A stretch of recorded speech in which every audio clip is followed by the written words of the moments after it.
Donc je vais vous montrer. Premier chapitre, c'est évolution de l'agriculture. Donc on va voir qu'il y a une corrélation entre l'homme et la nature. Le deuxième chapitre, ça sera donc compréhension de la nature, essayer de développer une vision systémique et qu'est-ce que la vision systémique. Et le dernier chapitre, donc la permaculture. Chaque chapitre dure environ 20 minutes. Je n'ai pas mon chrono, mais ça va aller. Et à la fin de chaque chapitre, il y a un échange donc, avec le public. Tout le monde peut intervenir, on pose des questions, je réponds, ou si on peut aussi avoir des réponses dans le public. C'est le but aussi de cette soirée, c'est d'échanger, de faire des discussions, etc. pour un bénéfice commun. Donc, évolution de l'agriculture, corrélation homme-nature. Au commencement, l'agriculture n'existait pas, donc elle a apparu il y a 10 000 ans. Il y avait donc uniquement des chasseurs-cueilleurs. On peut faire donc les chasseurs-cueilleurs, c'était sur plusieurs centaines de milliers d'années, avant donc les moins de 10 000 ans avant Jésus-Christ. Une précision, vous avez des sources à chaque fois en bas ici, si vous voulez prendre des références. Donc on peut faire un état de la nature, comment elle était donc, quand les hommes étaient chasseurs-cueilleurs. Elle était abondante avec une grande diversité génétique. Il n'y avait pas ou très peu de perturbations de l'écosystème par l'homme. Et la nature a apporté tout ce dont l'homme avait besoin, donc les soins de par les plantes, la nourriture et les abris. Par exemple, on utilisait les os des mammouths pour faire des tentes. L'homme, comment il était? On l'a dit, il était chasseur-cueilleur, donc il chassait des animaux et il récoltait des plantes sauvages. On apprend dans le livre Le sol, la terre, les champs de Claude Bourguignon qu'il consommait plus de 10 000 espèces animales et végétales, ce qui est énorme. Et il ne travaillait que 4 heures par jour. On peut, avec ces quelques exemples, déjà voir que les chasseurs-cueilleurs avaient une vie culturelle en harmonie avec l'environnement. Ils observaient la nature et agissaient dans son sens et non contre. Il n'y avait pas de notion de prélèvement de biens comme à l'heure actuelle, mais plutôt, il y avait plutôt pas de notion de production, mais plutôt de prélèvement de biens. Donc ensuite est apparue l'agriculture, donc il y a 10 000 ans. Donc il faut comprendre que nous étions face à un contexte particulier. Tout d'abord, c'était la fin de la dernière ère glaciaire. Et nous étions face à une loi, nous sommes toujours face à cette loi, une loi biologique qui veut que plus à l'équateur il y a énormément de biodiversité et plus on s'éloigne de l'équateur, plus on perd de la biodiversité. Mais les représentants des espèces sont plus grands en nombre. Par exemple les grands troupeaux de bisons, etc. Donc l'homme, qu'est-ce qu'il a fait? Il est remonté vers le nord. Il a quitté la diversité génétique pour des grands troupeaux. Et quand on fait ceci, moins de biodiversité est égal à une agriculture plus facile. Parce que c'est, entre guillemets, plus facile de dompter la nature. Si j'ai un animal qui va pouvoir se contenter de 3 espèces végétales pour vivre, ce sera plus simple qu'un animal à l'équateur qui aura besoin de 20 espèces végétales, par exemple. Donc l'homme a découvert le croissant fertile, a décidé de rentrer dans une logique de sédentarisation et de production. Cependant, il faut faire attention, d'après des études notamment du docteur Weston Price et le livre L'origine de l'agriculture en Europe, les premiers agriculteurs étaient carencés et plus faibles que les chasseurs-cueilleurs. Les chasseurs-cueilleurs avaient 10 000 espèces animales et végétales à disposition et les agriculteurs, eux, donc rentraient dans une autre logique. Et on peut le comparer à l'heure actuelle avec des tribus, par exemple en Afrique, entre des chasseurs-cueilleurs qui cohabitent non loin d'agriculteurs. Les chasseurs-cueilleurs, dans la plupart des cas, sont en meilleure santé. Secondement, l'agriculture a permis la constitution de classes sociales plus complexes, de hiérarchisation. Donc on peut d'ores et déjà se poser la question, oui, mais si le système des chasseurs-cueilleurs était plus efficace, pourquoi c'est l'agriculture qui a pris le dessus? Mais l'agriculture a découlé aussi l'organisation, la possibilité de mettre en œuvre une organisation et une efficacité militaire. Donc petit à petit, les sociétés agricoles ont imposé leur modèle aux chasseurs-cueilleurs. Ainsi naît et se développe l'agriculture. Donc l'homme, il va être perpétuellement à la recherche d'un équilibre entre ses activités et la nature. Il le trouve notamment avec l'agro-silvo-pastoralisme. Donc qu'est-ce que c'est que ce nom barbare? Agro, c'est les systèmes agraires, donc les cultures. Silvo, c'est les arbres sylvestres. Et pastoralisme, ça va être les animaux. Donc tout ceci va être en interaction, avec des interactions bénéfiques, par exemple les animaux qui vont fertiliser le sol, etc. Donc l'homme à la recherche d'un équilibre. Cependant, on peut voir des divergences d'approche dans les méthodes d'application de l'agriculture à travers le monde. On a un exemple marquant au travers de l'histoire de la pomme de terre. Donc la pomme de terre, originaire d'Amérique du Sud, a été ramenée par les conquistadors espagnols au XVIe siècle, donc en Europe, sauf qu'ils n'ont pas ramené le savoir qui allait avec. Pourquoi? Parce que les Boliviens, donc en Amérique du Sud, quand ils cultivent la pomme de terre, ils n'ont pas le même fonctionnement que nous. Ils respectent le sol et son fonctionnement, l'écosystème du sol et son fonctionnement. C'est-à-dire qu'ils prennent la pomme de terre, ils ne retournent pas le sol, ils posent la pomme de terre sur le sol, ils rajoutent un peu de terre et de la matière organique, du fouet ou de la matière organique sèche. Ensuite, la pomme de terre pousse à travers ce mulch. Il n'y a plus qu'à soulever le mulch pour ramasser les pommes de terre et ensuite le replacer et ça continue de pousser. Donc là, c'est une expérience que j'avais pu mettre en œuvre à Montréal. Donc on le voit bien au travers de cet exemple qu'il y a des divergences d'approche dans les méthodes d'application de l'agriculture. J'ai eu la chance d'aller au ministère de l'Agriculture français lors d'une formation internationale. On peut le voir qu'en France, c'est profondément ancré dans notre culture le fait de retourner les sols. Une chose qui m'a marqué donc, dans la plus ancienne salle de réunion du ministère de l'Agriculture, c'est cette peinture rupestre. Donc qu'est-ce qu'on y voit? On y voit des bœufs donc, en train de retourner le sol avec la charrue et la semeuse qui donc sème les graines à la volée. Donc un exemple que le fait de retourner le sol est ancré en France. Cependant, dans l'histoire de l'agriculture, nous pouvons voir que les hommes ont réussi à trouver l'excellence. On peut voir notamment l'exemple avec les maraîchers parisiens qui œuvraient entre 1850 et 1900. Donc en quelques chiffres, Paris à cette époque était autonome en alimentation toute l'année, elle faisait même des exportations. À cette époque, en 1871, Paris c'est un peu moins de 8000 hectares, avec quand même 1 800 000 habitants. La production était urbaine et périurbaine. Donc cet exemple nous montre bien qu'avec de l'agriculture biologique et locale, on peut nourrir jusqu'à 1 800 000 personnes, vu que ça a été fait dans l'histoire. Donc comment ils faisaient? Les maraîchers donc, parisiens pratiquaient les rotations des cultures, c'est-à-dire que d'année en année, ils changeaient les végétaux de place pour ne pas épuiser les sols, pas épuiser les nutriments ou propager les maladies par exemple. Ils pratiquaient des paillages, donc les paillages pour éviter l'évaporation de l'eau par exemple ou amender le sol. Ils faisaient des protections climatiques, comme on peut voir ici avec des nattes de paille ou des cloches pour une meilleure précocité de culture. Il y avait également à cette époque des cycles vertueux de réutilisation de la matière. Par exemple avec le fumier. Donc les charrues allaient en ville remplies de légumes et revenaient avec des déjections de chevaux par exemple, pour amender le sol, pour aggrader le sol. Parce qu'on parle de dégradation ou d'aggradation. Aggradation, c'est améliorer les propriétés du sol. Avec le fumier, ils pouvaient également faire ce qu'on appelle les couches chaudes, c'est-à-dire qu'ils empuillaient le fumier avec de la matière organique et la décomposition bactérienne faisait que le substrat chauffait. C'est en fait la respiration des bactéries qui font que le substrat chauffe, ce qui permettait également une précocité des cultures.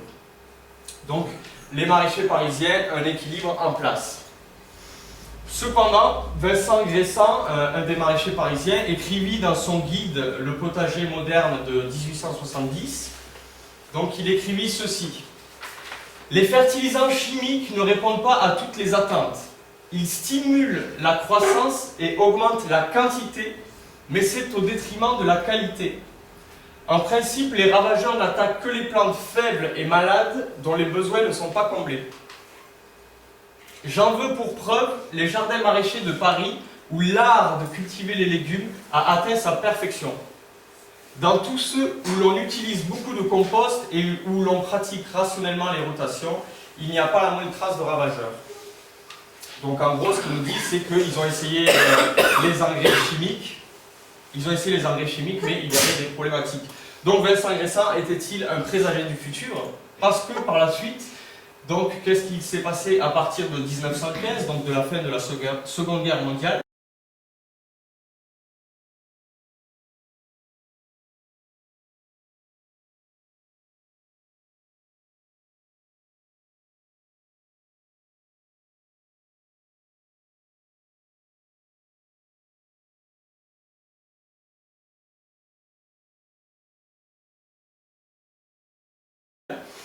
Il y a eu une mise en place d'une industrialisation et d'une mécanisation intensive de l'agriculture.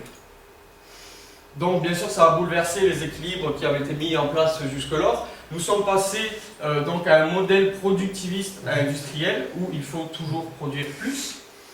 Nous sommes passés également d'une agriculture intensive à extensive, c'est-à-dire une agriculture intensive, ça va être par exemple, je vais coupler un maïs qui va faire rôle de tuteur, je vais y mettre dessus un haricot. Le haricot, il est de la famille des fabacées ou légumineuses, donc il va enrichir le sol en azote. Et je vais coupler une troisième plante, par exemple la courge. La courge, elle va s'étendre, elle va limiter l'évaporation de l'eau et la pousse des mauvaises herbes. Donc, ceci, c'est de l'agriculture intensive. Et par exemple, si on compare à une monoculture de maïs, ce sera une agriculture extensive. Il y aura besoin de beaucoup d'espace pour produire. S'en est suivi également l'exode rural avec la perte d'énormément d'agriculteurs. En 1945, il y avait environ 8 millions d'agriculteurs en France. Il y en avait en 2012 plus que 770 000. Donc nous allons voir au travers de trois thématiques les problématiques qu'ont engendré l'industrialisation de l'agriculture. Donc tout d'abord la mise en place de grosses machineries. Donc ça a induit des remembrements avec la destruction des haies et des arbres. Les remembrements, c'est on va prendre plusieurs parcelles pour les regrouper pour que les tracteurs puissent circuler plus facilement. On va voir dans le deuxième chapitre l'intérêt des haies et des arbres. Ensuite, ça induit une mauvaise gestion de l'eau, par exemple le fait de retourner les sols, l'eau va s'évaporer plus vite, etc. Perte du carbone stocké, destruction des sols, labourage profond, création d'une croûte, en sous-sol, de l'érosion. Si on regarde les rivières quand il pleut, les rivières elles sont marron.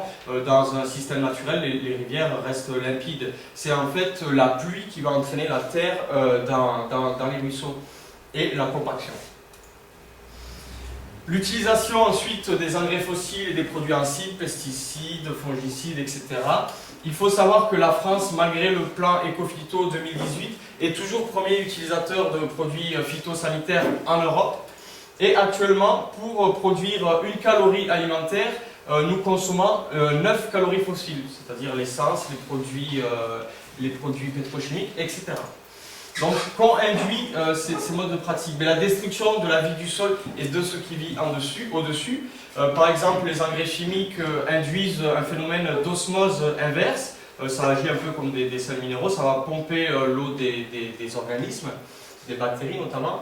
Un système de dépendance, quand on met des engrais, on détruit la symbiose que les plantes ont avec les champignons ou les bactéries, donc les plantes deviennent dépendantes des engrais. Épuisement des stocks rares, on le voit au niveau de l'exemple du phosphore, donc en 2040 les réserves de phosphore mondiales arriveront à la moitié des réserves, donc comment on fait après?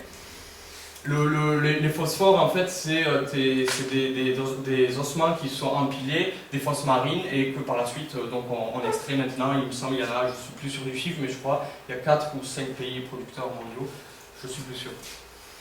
Stagnation des rendements, depuis des dizaines d'années, on assiste à une stagnation des rendements. Désertification des sols, c'est en fait la perte de la matière organique. Si vous prenez l'avion, vous pouvez observer dans les champs des cercles concentriques clairs. D'année en année, ces cercles grandissent dû au fait de la perte de la matière organique. La turgescence, donc c'est quelque chose de très important à intégrer. La turgescence, qu'est-ce que c'est? En fait, dans l'agriculture, on utilise principalement, dans l'agriculture donc les produits chimiques, principalement de l'azote, du potassium et du phosphore, donc N, P et K.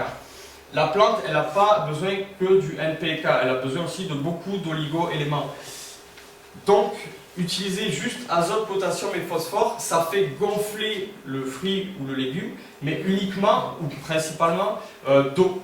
Il n'y a pas tous les oligo-éléments essentiels. Et pour finir, bien sûr, des pollutions et problèmes de santé, avec une étude de 2008 de la DGCCRF qui nous dit que 70% des fruits ont des résidus de pesticides.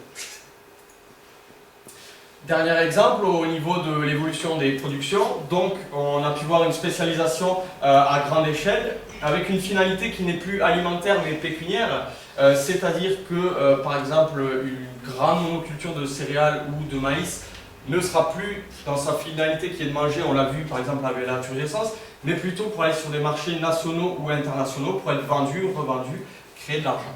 C'est mon avis en tout cas. La perte de la souveraineté alimentaire, actuellement la France n'est plus souveraine au niveau de son alimentation. Si demain malheureusement il y a une guerre, on ne peut plus se nourrir. La sélection des variétés, beaucoup de variétés ont été perdues. On a perdu énormément de biodiversité génétique car des variétés spéciales ont été sélectionnées pour la commercialisation, etc. Rappelez-vous, les chasseurs-cueilleurs qui consommaient plus de 10 000 espèces animales et végétales. Cette enquête est de 1984. De la FAO, qui dit que, en 1984, 90% de l'humanité consommait moins de 40 espèces animales et végétales et plus de 5000 molécules chimiques. Donc on a troqué nos 10 000 espèces animales et végétales pour la moitié en molécules chimiques.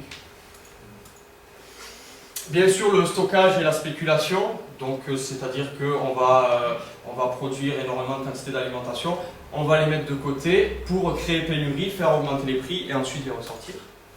Et les OGM qui sont en fait des chimères, des organismes, on crée des organismes qui n'existaient pas pour être par exemple résistants au Roundup. Donc au final ça peut faire des plantes qui se retrouvent dans la nature et qui sont résistantes à ces produits. Donc quelles sont les conséquences? Un large débat également. Donc pour finir sur ce premier chapitre, très rapidement pour savoir que nous sommes tous concernés, une étude donc, de l'INUS de 2010 nous montre que le suicide chez les agriculteurs est 3 fois plus important que chez les cadres en France. Ensuite, nous sommes face à la dette écologique, donc avec une étude de l'ONG GFN de 2013. La dette écologique, qu'est-ce que c'est? En fait, donc en 2013, au 20 août 2013, l'humanité a consommé l'ensemble des ressources renouvelables que la planète produit en un an. C'est-à-dire que de août à fin décembre, nous vivons à crédit. Donc ces deux exemples nous montrent que nous sommes tous concernés, agriculteurs et citoyens. Donc, et maintenant, comment réagir? Prise en main, je pense, une prise en main citoyenne obligatoire, avec le redéveloppement du maraîchage de proximité et du commerce local. Une étude de Terre de Liens Normandie de 2014 nous disait que 600 000 emplois pourraient être créés avec une agriculture fondée sur le bio et la souveraineté alimentaire locale. Donc redévelopper les commerces locaux, redévelopper la souveraineté alimentaire. Bien sûr, comprendre et respecter l'environnement pour savoir comment se positionner et interagir. Redévelopper les savoirs anciens, comme par exemple les savoirs des anciens maraîchers parisiens. Et continuer de développer des techniques qui, à l'heure actuelle, peuvent encore paraître marginales, telles que l'agroforesterie, qui sont l'association d'arbres et de cultures, les semis directs sous couvert, donc protéger les sols, ne jamais laisser les sols à nu, et planter des cultures intercalaires, donc de légumineuses, de crucifères ou de plantes qui vont travailler le sol, comme des tournesols par exemple, et développer la permaculture que nous verrons dans le 3e chapitre. Donc en conclusion de ce premier chapitre, nous pouvons voir que des grandes prouesses sont possibles, mais également des erreurs ou des divergences de méthodes d'approche. Donc dans ce cas-là, analyser les différentes méthodes d'approche. Une corrélation entre l'homme et la nature est également possible. Et bien sûr, pour un système pérenne, il y a, nous l'avons vu, un équilibre à trouver. Donc je vous remercie d'ores et déjà pour ce premier chapitre où il y avait quelques éléments négatifs, mais on va arriver au positif. Et je m'ouvre à toutes vos questions. Merci.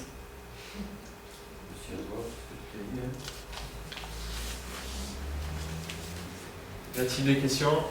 Oui. Est-ce qu'on pourrait nourrir toute la population française en bio à l'heure actuelle, avec les terres disponibles? Il y a énormément de travail, bon, déjà au niveau politique, il y a beaucoup de blocage, donc il y a énormément de travail au niveau de la prise en main citoyenne et Après, pour moi, tout est possible, il faut de la conviction et des gens motivés. Après, il y a énormément de travail. La spéculation sur les stocks, Oui. où sont stockés ces produits pour justement affamer les gens et les ressortir Oui. au bon moment où est-ce qu'ils sont, ces stocks-là? Je peux pas vous donner d'adresse, mais je sais qu'il y a des grands hangars de stockage. Le principe existe, en tout cas, c'est sûr. Oui, c'est un système économique, il y a des gens qui réfléchissent purement à l'économie et donc c'est le moyen de faire gagner le plus d'argent possible à leur boîte. C'est en général avec toutes les matières, hein. Avec le fer, avec l'aluminium, avec tout. Comme ça. Pour l'argent. Ouais. Oui. Si vous voulez un exemple de stockage un peu plus créatif, le braquis à l'escar, tout simplement. Là, c'est pas très loin. Pour le maïs et le lion. Bon, mais on va passer aux choses positives si ça. Ça ne dérange pas?